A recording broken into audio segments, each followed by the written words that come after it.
I ended up behind a gas tanker driving home after watching this movie, and to be quite honest, I don't think I've ever been more immersed in my entire life as I dangerously followed behind this tanker, cutting people off and probably going a bit too fast on the freeway just to stay by this thing's side. I would literally die for that tanker. Witness me.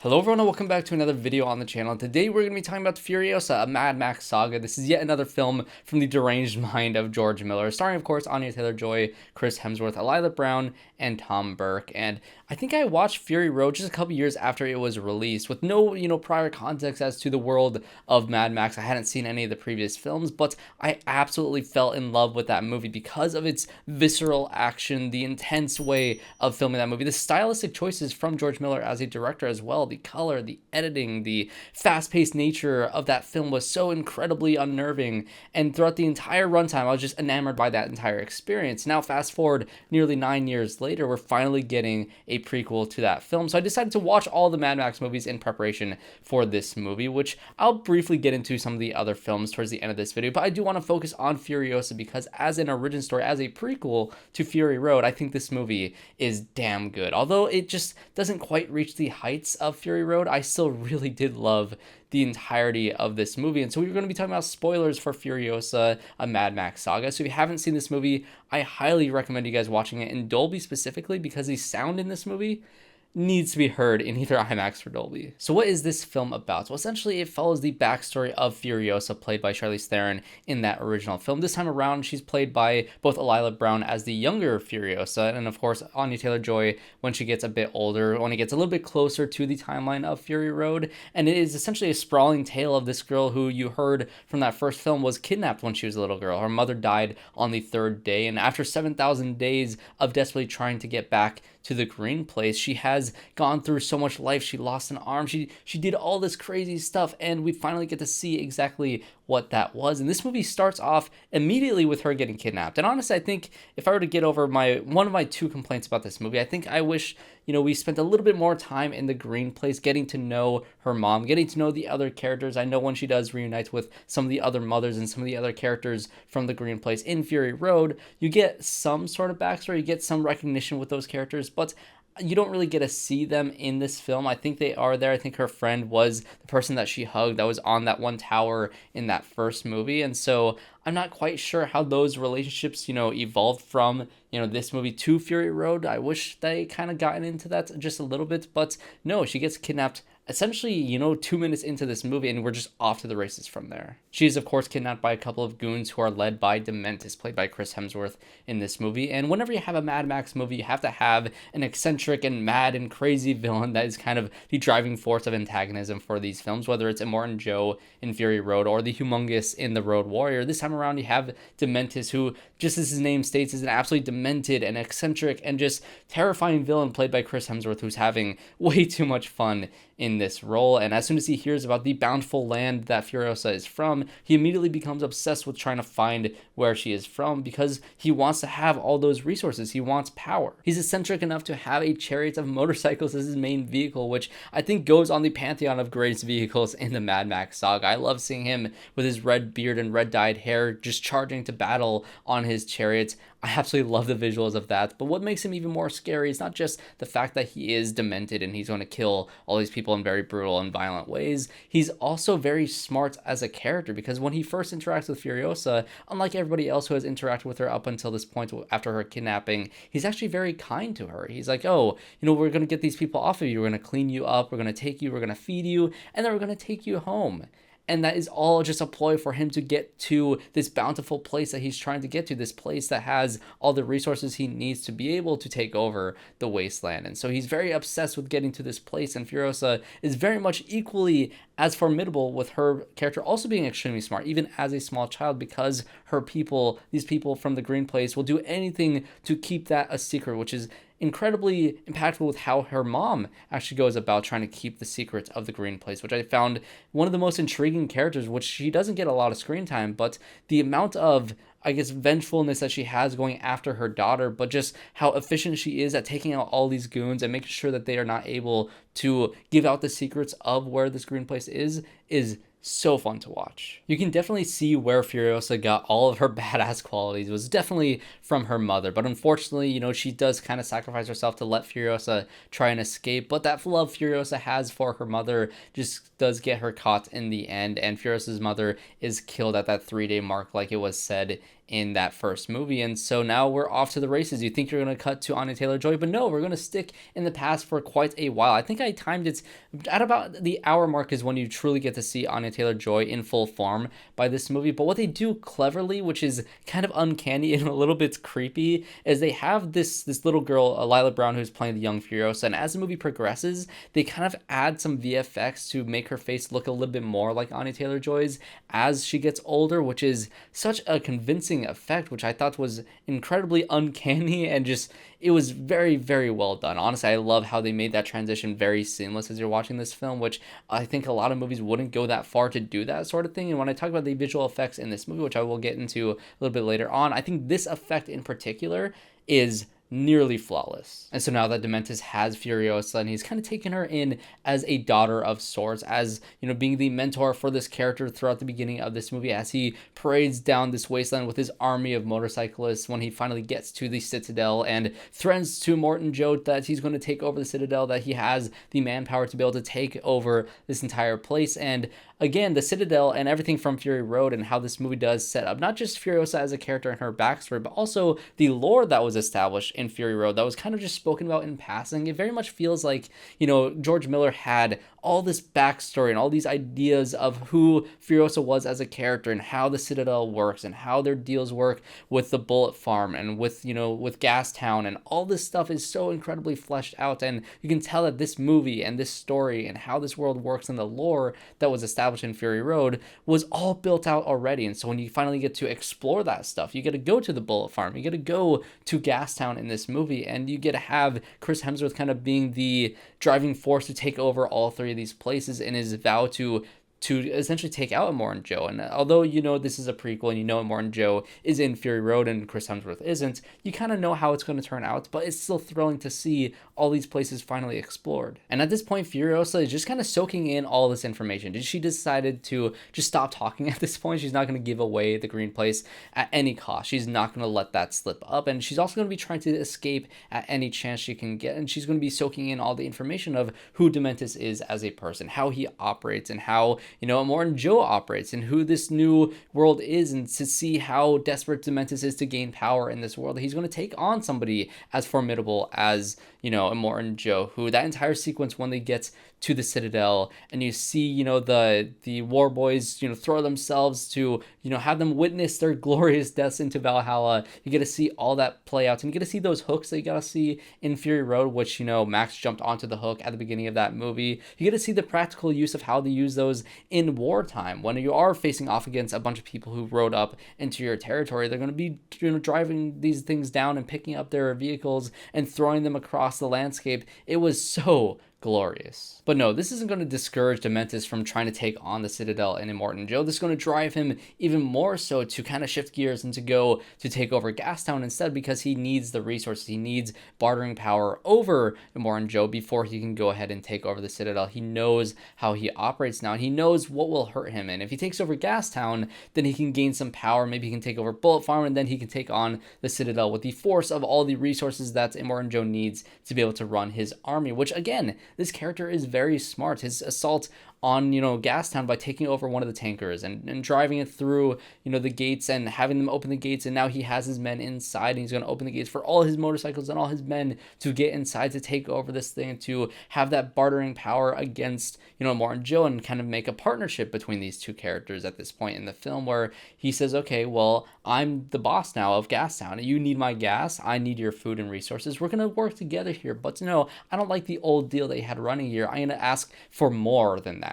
And this is where Immortan Joe gets his hands on Furiosa, because yes, Dementus has all the bartering power in the world to get more resources, but Immortan Joe has his own goals and needs, and he wants Furiosa because he sees that she is a full life, that she can she has no disease, she can live a full life, and that she can possibly bear Immortan Joe a child who is also full life, to go on his family line for whatever demented reasons that he wants to do, which is a lot more explored in this movie than it was in Fury Road. Of course, you get to see all the wives desperately trying to escape the grasp of Immortan Joe, but this is where you get to see his true, hold over these women, which is extremely disturbing. This is probably the most messed up Mad Max movie, especially when it comes to this storyline and some of the other more twisted storylines in this film, which is just absolutely demented. But to throw this little girl into that situation was absolutely haunting. But this is also a situation where you're going to see the resourcefulness of Furiosa, who is able to escape this situation, essentially become one of the workers that is working at this place instead of being trapped as one of the wives. And this is why I love Furiosa as a character, because you get to see how she gets thrust into this situation as one of the wives, and she's like,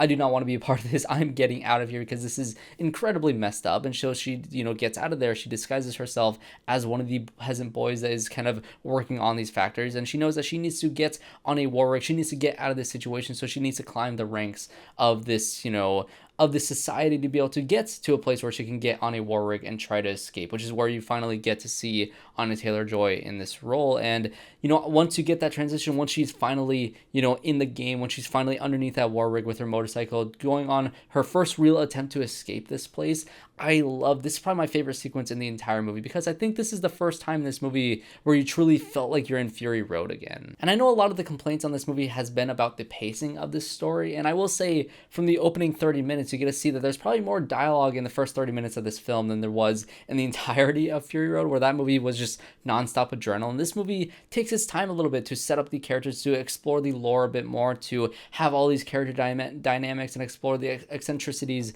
of Chris Hemsworth's character, who is going to grow as this form of antagonist who's going to create this entire war along the wastelands throughout this entire film. And all that stuff is incredibly important to see. But once you get into this midpoint of the movie, now you've set everything up. Now you can just go full throttle and you can just go crazy with everything. And once you're on this war rig with Furiosa, and she knows if this war rig goes down, her plan won't work. She needs to be able to escape. And this entire sequence was very reminiscent of how Max and Furiosa kind of learn how to trust each other in that film, in a very dialogueless way, where they just kind of trust each other because they keep on saving each other, not necessarily because they have the interest to save one another, but they have their own selfishness where they're trying to survive on their own. In order to survive, they need to work together, and it forms this bond between them throughout this entire sequence that I thought was extremely thrilling. Of course, the action and the direction that George Miller has in these Mad Max films is incredible, and this entire sequence was just perfect from beginning to end. To see her underneath the war rig, to on top of the war rig, to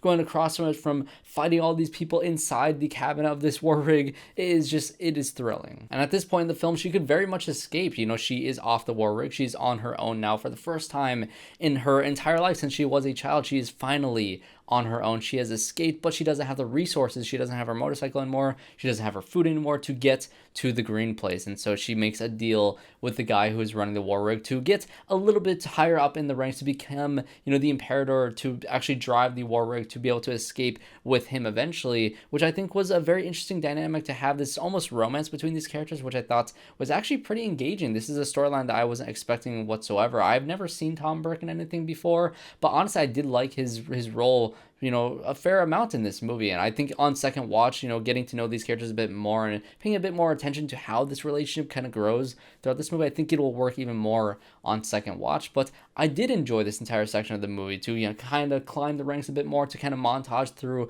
all these situations that they have kind of fought for each other. And you get to the point where they are, in Bullet Town, and they get, sieged by Dementus and all his goons, where you get to really feel that they are fighting for each other, that they're not just fighting for their own survival, but they're fighting for the survival of the person that they care about in this world. And I thought all of that worked extremely well. But once they do escape the bullet farm and they're off on their own, and you think they're in the clear, Dementus is right on their tail, causing an accident for them to kind of spin out, and he captures them. And in this entire sequence, you get the parts where Furiosa loses her arm, and at first she gets her arm kind of, stuck in between two cars, which I thought was the moment where she lost her arm. It's a very unexpected moment, because you're very enamored by the action, and you're so tied up in all the stress of everything that you're not, waiting for her arm to be lost in this moment. But when it does get smashed, I was like, it just took me by surprise. It's like, oh my god, that was such a visceral moment. And that wasn't the moment she lost her arm, because once, Jack is dragged behind the motorcycle in circles over and over and over again, showing how evil and cruel Dementus really is, he goes back to see, Furiosa hanging by her nearly severed arm, to see that her arm is just left hanging there, and she sabotaged their rig, and she escaped on a motorcycle just at the sacrifice of her own arm. It is incredibly brutal. And again,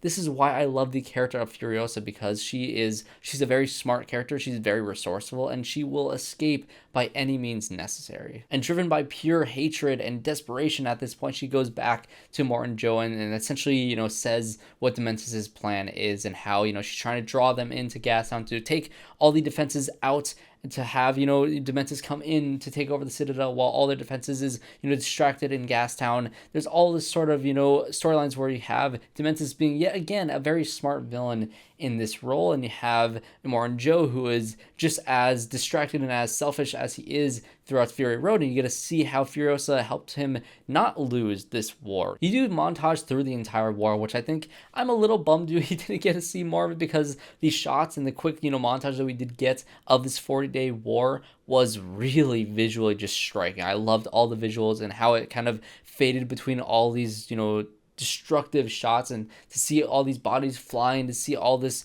death and warring factions just clash in this entire montage before you get into the more intimate moments as Furiosa does finally get herself a vehicle. She gets her, mechanical arm. She cuts her hair back down to nothing, and she goes off to find Dementus. And you get the third act of this movie, which is much more personal, kind of skips over the big action war spectacle that you were kind of expecting from this movie, and you get the more character-driven, demented hunt for this character, where you get to see Furiosa almost turn to the very thing that she hates, which is a very classic storyline for revenge stories to have. And I think it does work here, even though if it is a little derivative of other revenge storylines.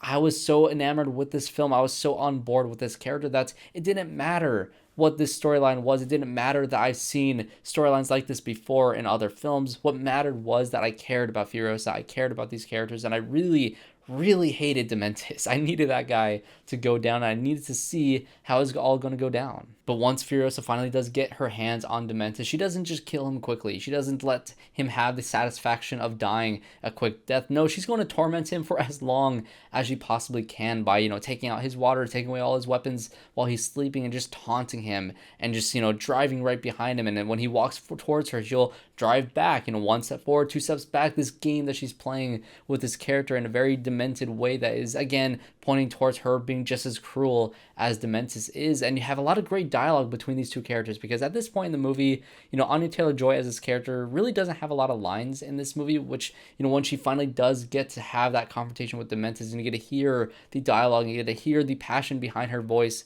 and how she is so driven by the death of her mother. She's so driven by this character's, torment that he has given to her throughout the entirety of her childhood. This character took her childhood away. It took her mother away. He did all these terrible things to this character, and you're so invested in this conversation that they're having. And, when he says, do you have what it takes to make it epic?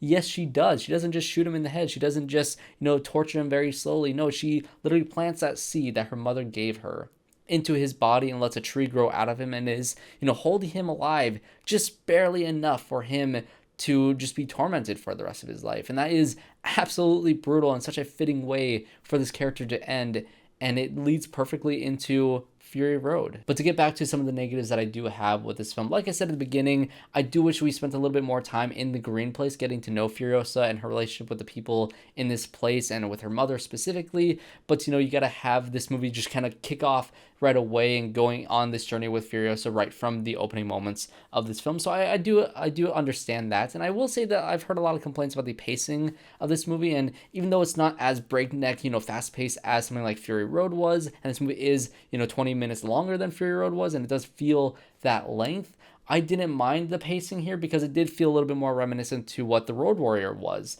back when that movie came out. And so it's kind of a nice little middle ground between Fury Road and The Road Warrior, which if you watch all three of those movies back to back, I think they will play as as kind of ramping up tension from the slower pace of The Road Warrior to kind of the middle pace of this movie to then the fast pace of Fury Road. I think it does work. But then I think the biggest issue with this movie is unfortunately the visual effects, and it's kind of hard to put your finger exactly on why the visual effects don't work in this movie as well as it did in Fury Road. I think the most baffling thing is probably some of the landscape shots in this film just don't look as real as what they did in Fury Road, which I feel like that's one of the, not necessarily easier things to do, but I feel like it's one of those things that you usually don't think about. So when it does stick out like a sore thumb, it is quite distracting in this movie, especially when you have some dialogue scenes taking place on top of the war rig. I think that is where I noticed it the most. And, Fury Road didn't have a lot of dialogue scenes to have on top of a war rig. And so it did feel a little bit more noticeable in this one. And, maybe there's just one or two shots in Fury Road that was a little bit distracting, that did look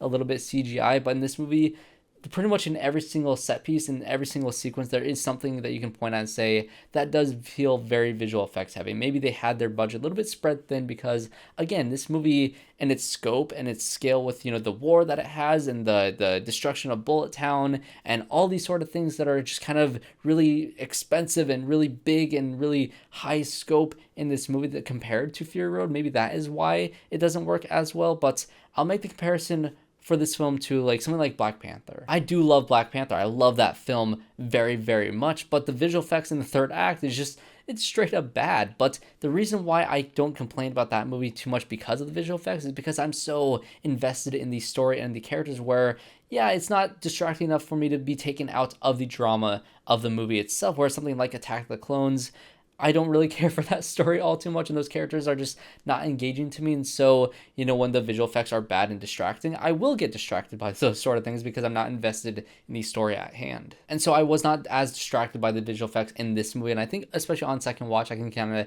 get used to the visual look of this movie and won't care about it as much on rewatch, which I do really want to rewatch this movie. It was exactly what I wanted it to be. It was as visceral, or maybe not as visceral as Fury Road. I think that movie, pretty much every turn that movie has is a little bit better than every turn that this movie has. But even still, you have two amazing Mad Max movies just here back to back. And if George Miller did nothing else but make Mad Max movies from here on out, I'll be extremely happy. And so what did you guys think of Furiosa, a Mad Max Saga? I did really love this film, and I'm very curious to hear all your thoughts on it. And of course, if you did enjoy my video here, make sure you guys leave a like and subscribe to the channel to see more reviews just like this one. But thanks everybody for watching. Thank you to all the new subscribers that I got after my I Saw the TV Glow review. If you didn't watch that review, go ahead and watch it. I had a lot of fun talking about that movie, and I'm very excited to talk about some more movies here in the future on the channel. So like I said, leave a like, subscribe, comment down below your thoughts on Furiosa, and I hope to see you all in my next one.